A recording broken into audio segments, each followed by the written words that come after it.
काय? तर पुन्हा पुन्हा पुन्हा पुन्हा पुन्हा पुन्हा एकच विचार सतत मनामध्ये घोळवत ठेवणे म्हणजे चिंतन.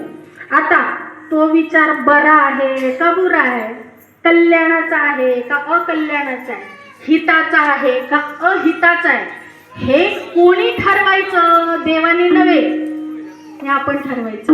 म्हणून तूच आहेस तुझ्या जीवनाचा शिल्पकार. सद्गुरूंनी संदेश दिला, तूच आहेस तुझ्या जीवनाचा शिल्पकार.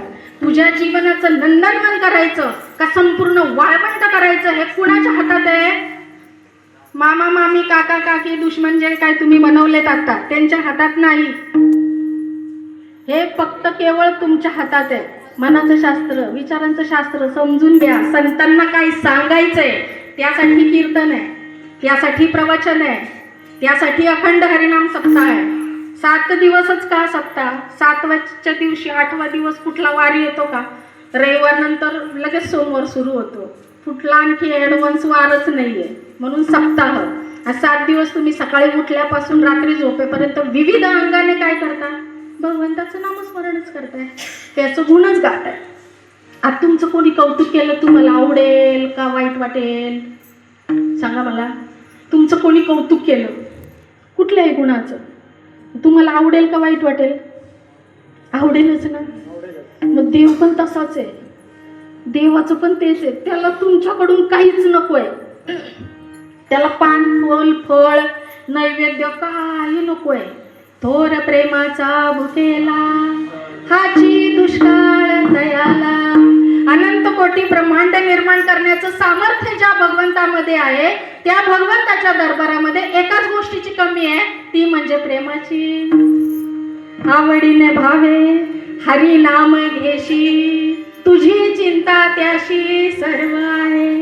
राजयाची कांता काय भीक मागे, मनाची जोगे सिद्धी पावे. काय सुंदर वर्णन केलेलं आहे.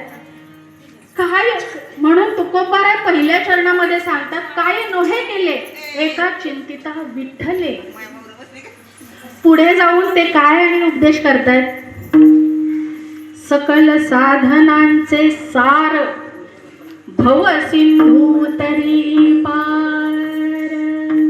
काय सुंदर सांगितलं. सकळ साधनांचे सार म्हणजे तुम्ही त्याच्यासाठी तुमचं शरीर तपवायची गरज नाही, उपास करायची गरज नाही. उपास करायचा लंघन पद्धतीने करा. रोज खातोय भरभरून, ताट भरून दिलं की हा ना पुढे येईल ते हाणतोय. हा भूकला हो काय आहे आमचं अन्नमय कोश जे आहे ना. अहो तुम्ही ज्ञानेश्वरी तरी वाचाव, भगवद्गीता जाऊ दे, नाही संस्कृत कळत, ज्ञानेश्वरी वाचा. माऊलींना किती आनंद होईल तुम्ही ज्ञानेश्वरीप्रमाणे वागायला लागलात तर. आपल्याकडे कोश आहेत, अन्नमय कोश, प्राणमय कोश, ज्ञानमय कोश, विज्ञानमय कोश, आनंदमय कोश. हे कोश आमचे भरलेलेच नाही आहेत.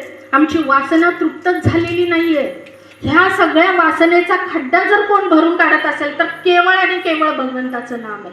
आवडीने गोडीने प्रेमाने आणि प्रामाणिकपणे जर आपण भगवंताचं नाम घेत राहू आणि आपल्या वाट्याला आलेलं काम आपण जेव्हा करत राहू आणि ते करत असताना, म्हणून ज्ञानेश्वर माऊलींनी हरिपाठाच्या पहिल्याच अभंगामध्ये काय लिहिलं, काय सांगितलंय? असोनी संसारी जिवे वेगू करी, वेदशास्त्र उभारी बाया सदा. काय सांगितलंय?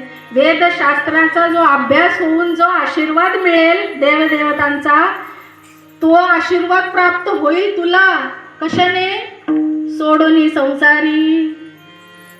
बरोबर बोलले का मी? सोडोनी संसारी. हा बघा, तुम्ही नक्की जागे आहेत का? ते मी तपासलो का म्हटलं जेवून बिवून आलंय ना, आता झोप बिपला जरा असं मध्ये मध्ये चेक करावं लागतं. आता मी 2 वेळा म्हणलं सोडोनी संसारी, तर